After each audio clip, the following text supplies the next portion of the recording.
किसी भी programming language के थ्रू हम जो भी प्रोग्राम लिखते हैं कंप्यूटर के लिए लिखते हैं। तो हमें कंप्यूटर के कुछ बेसिक फंडामेंटल चीज़ों के बारे में जानना बहुत इम्पॉर्टेंट है।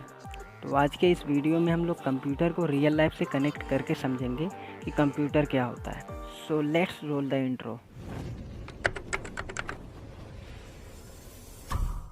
सो हे गाइस, आज का ये हमारा वीडियो सी लैंग्वेज का सेकेंड वीडियो होने वाला है। सी लैंग्वेज के थ्रू हम जो भी प्रोग्राम लिखने वाले हैं उससे हम किसके लिए लिखने वाले हैं उसे समझना बहुत इम्पॉर्टेंट है। तो चलिए देखते हैं कि आज के इस वीडियो में हम लोग क्या क्या देखने वाले हैं। सबसे पहले हम समझने वाले हैं कि कंप्यूटर क्या होता है। फिर हम देखेंगे कि इनपुट और आउटपुट क्या होता है। और फिर हम लोग देखेंगे कि कंप्यूटर में 0 और 1 एक्चुअल में होता क्या है। और फिर हार्डवेयर एंड सॉफ्टवेयर को एग्जाम्पल के साथ समझेंगे। और फिर ये समझेंगे कि सिस्टम सॉफ्टवेयर और एप्लीकेशन सॉफ्टवेयर में डिफरेंस क्या होता है। अगर मैं आपसे पूछूं कि 2 + 3 कितना होता है, तो सबसे पहले आप नंबर्स को लेंगे, फिर दोनों नंबर को जोड़ेंगे और जो भी रिज़ल्ट आएगा उसे आप बोलेंगे।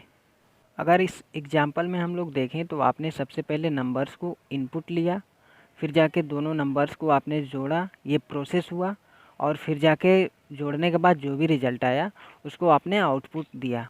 और सेम इसी तरह कंप्यूटर भी इनपुट लेता है और उस इनपुट पे प्रोसेस करता है और फिर जाके आउटपुट देता है।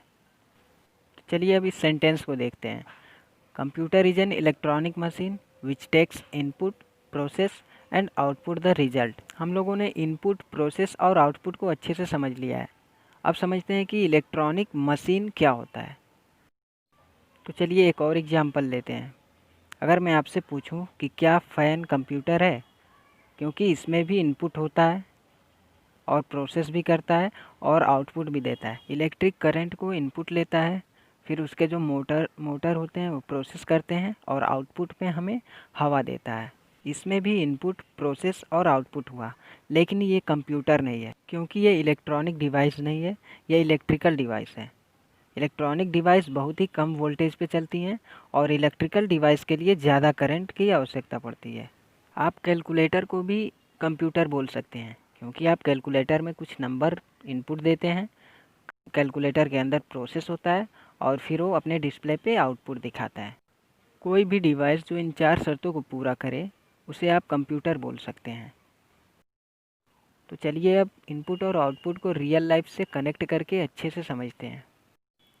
हम जो कुछ भी अपनी आँखों से देखते हैं और कान से सुनते हैं उसे आप इनपुट समझ सकते हैं, और जो कुछ भी हम अपने मुंह से बोलते हैं उसे आप आउटपुट समझ सकते हैं।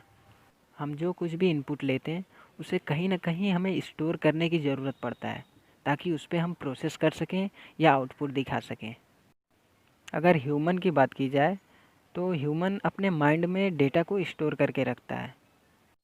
सेम इसी तरह से कंप्यूटर भी इनपुट लेता है, उसे मेमोरी में स्टोर करता है और उसे आउटपुट भी दिखा सकता है।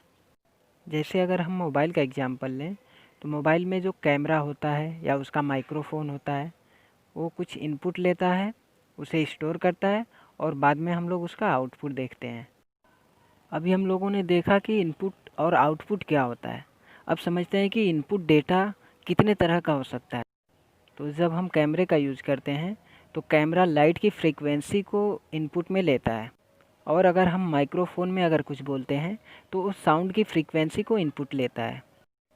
तो ये जो साउंड और लाइट हैं इसे हम डायरेक्ट मेमोरी में सेव नहीं कर सकते, ये एनालॉग फॉर्म में होती हैं और कंप्यूटर सिर्फ डिजिटल इन्फॉर्मेशन को समझता है। इसलिए कंप्यूटर रियल लाइफ की इन एनालॉग डेटा को डिजिटल डेटा में कन्वर्ट करके अपने मेमोरी में रखता है। जो भी डेटा का बंडल बन रहा है कंप्यूटर उसे कैसे समझेगा कि इसमें किस तरह का इन्फॉर्मेशन है। तो ये जो भी डेटा का एक बंडल बनता है उसे आप फाइल समझ सकते हैं।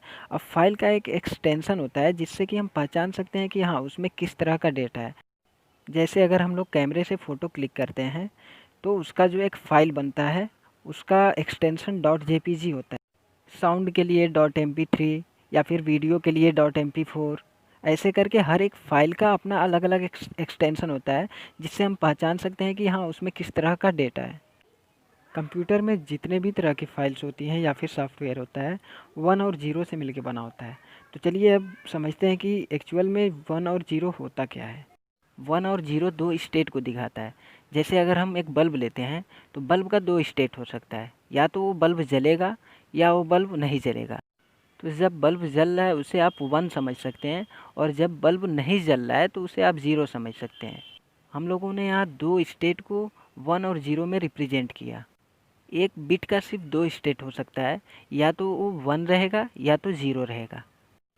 अब अगर हम लोग ऐसे ही 8 बिट लेते हैं तो इसको हम लोग एक बाइट बोलेंगे, और एक बाइट से हम लोग 0 से लेकर 255 तक कम्बिनेशन बना सकते हैं, यानी कि कुल 256 कम्बिनेशन बन सकते। एक बाइट से हम एक इन्फॉर्मेशन को दिखा सकते हैं, और हम आस्की कोडिंग टेक्निक के थ्रू हर एक अलग अलग बाइट को एक अलग अलग कैरेक्टर देते हैं।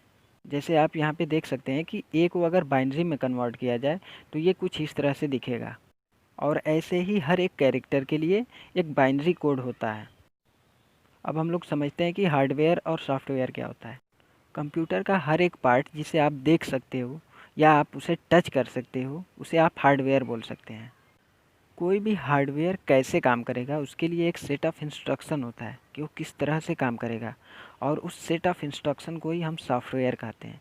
चलिए इसे एक रियल लाइफ के एग्जांपल से समझते हैं।